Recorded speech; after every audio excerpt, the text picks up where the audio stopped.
La Iglesia Católica siempre nos ha trazado a nosotros un proyecto, y el proyecto que nos trazó la Iglesia desde Vaticano II es lograr que el cristiano, todo bautizado, todos aquellos que tienen identidad cristiana, tengan también la identidad de Jesús y podamos conocer las palabras de nuestro Padre Dios.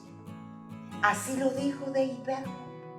Lograr que nosotros ahora demos el paso de sumergirnos en las Sagradas Escrituras. Es verdad que también la Iglesia nos trazó a nosotros como el mes bíblico y le llamamos septiembre. Nos podríamos preguntar el por qué. Bueno, porque el 30 vamos a celebrar a San Jerónimo, aquel hombre de Dios que se dedicó a traducir la Escritura para que todos nosotros pudiéramos leerla. Después hablaríamos de San Jerónimo.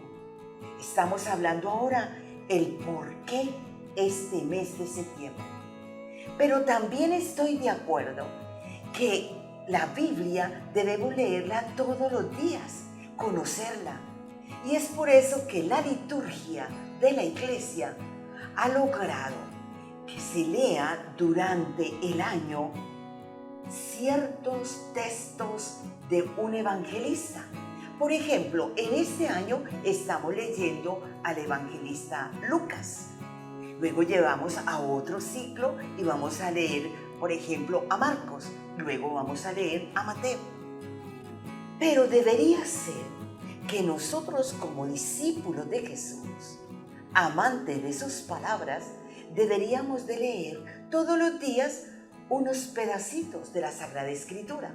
Casi siempre yo sugiero que aquel que la va a abrir por primera vez comience con un salmo sencillo, no lo lea todo, lea 3 versículos, hágalo suyo, quiere decir, hágalo orante.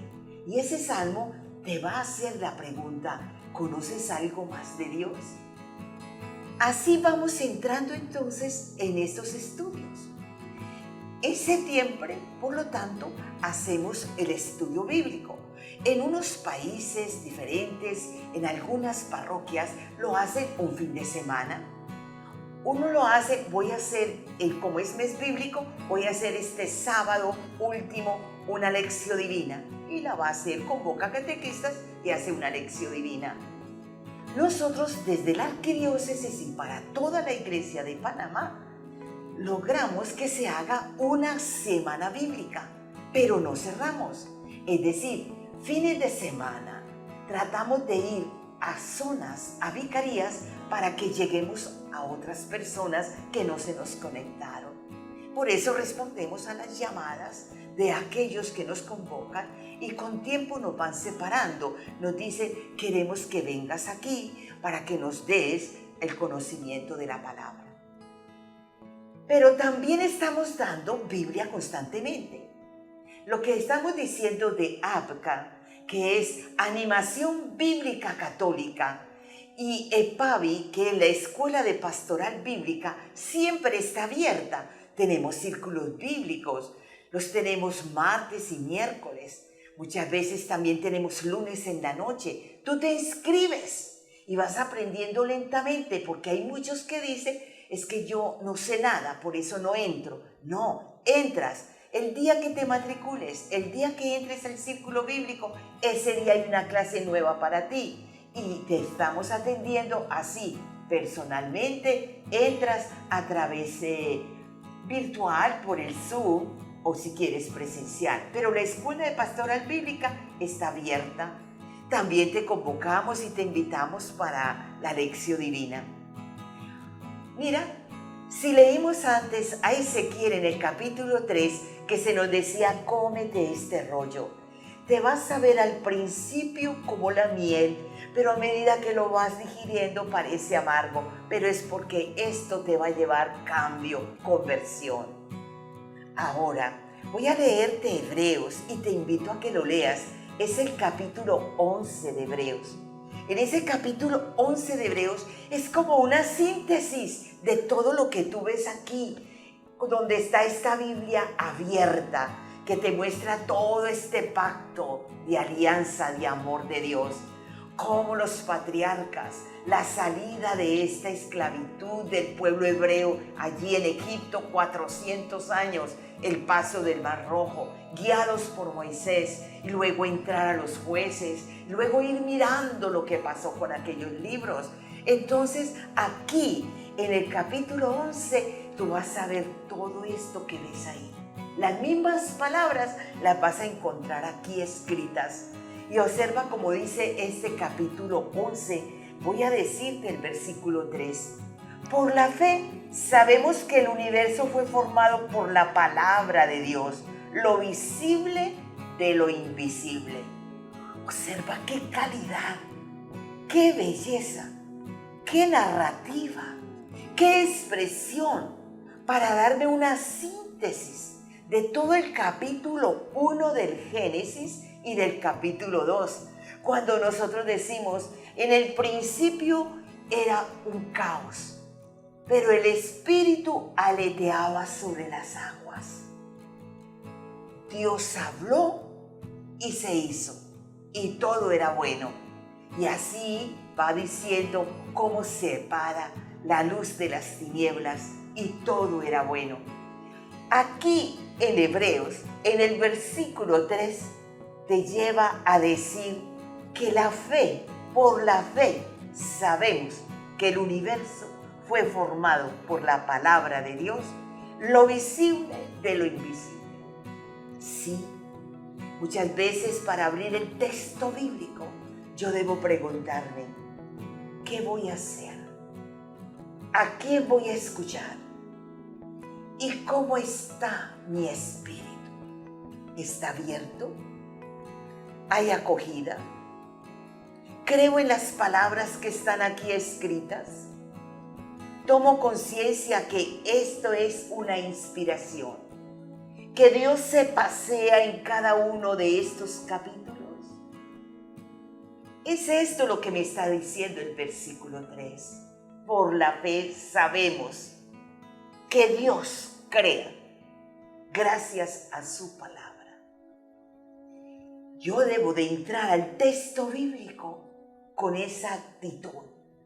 Habla, Señor, que tu sierva escucha. Y es esa actitud de apertura, de acogida, de fe, lo que me va a llevar al Salmo 119, el Salmo de la palabra. Es el salmo más largo, que también te invito a que te recrees en ese salmo. Ese Salmo 119 debería conocerlo el niño judío desde pequeño, de tal manera que cuando llegue a los 12 años, 14 años o 16, le pregunte su catequista, su profesor, su rabino, si él ha conocido las palabras de Yahvé. En ese Salmo 119, nosotros nos centramos en el poder de la palabra de Dios. Todo lo que Él hace, todo lo que ha creado y todo lo que Dios es capaz. Porque todo es posible para Dios. ¿Cuánto se lo sabría y lo saborea Jesús como buen judío? María, la pequeña María, que ella escuchaba cantar este Salmo 119 y que muchas veces también ella lo cantó. Y observa también lo que me dice Hebreos 11. Hebreos 11 nos dice así en el versículo 4. Por la fe ofreció Abel a Dios un sacrificio mejor que el de Caín. Por ella fue declarado justo, con la aprobación que dio Dios a su ofrenda. Y por ella, aunque muerto, sigue hablando. Lo que es la expresión de fe de Abel, la ofrenda. Y es ahí donde nos están hablando ya de aquellos que creen en la existencia, en la presencia de Dios. Lo expresan con la oración, con la reverencia, con la ofrenda, con con la fraternidad. Esto es lo que nos está diciendo. El que cree expresa su fe. En el versículo 5, por la fe Enoc fue trasladado sin ver la muerte y no se le halló, porque lo trasladó Dios. Pero aún antes de su traslado, recibió el testimonio de haber agradado a Dios. Cuando estamos hablando en un momento del Génesis, que estamos hablando de los patriarcas, recuerde que estamos en patriarcas, hay unos que son patriarcas antes del diluvio y patriarcas después del diluvio. Y ahí, en esos capítulos 4 o 5, empezamos a decir, pero ¿cómo va a ser que Matusalén duró tantos años y mira cómo otros vivían 200, 300 años? Y nosotros tratamos de buscar que se nos explique qué quiere decir la palabra. Por eso te invito para que seas discípulo de la palabra de Dios.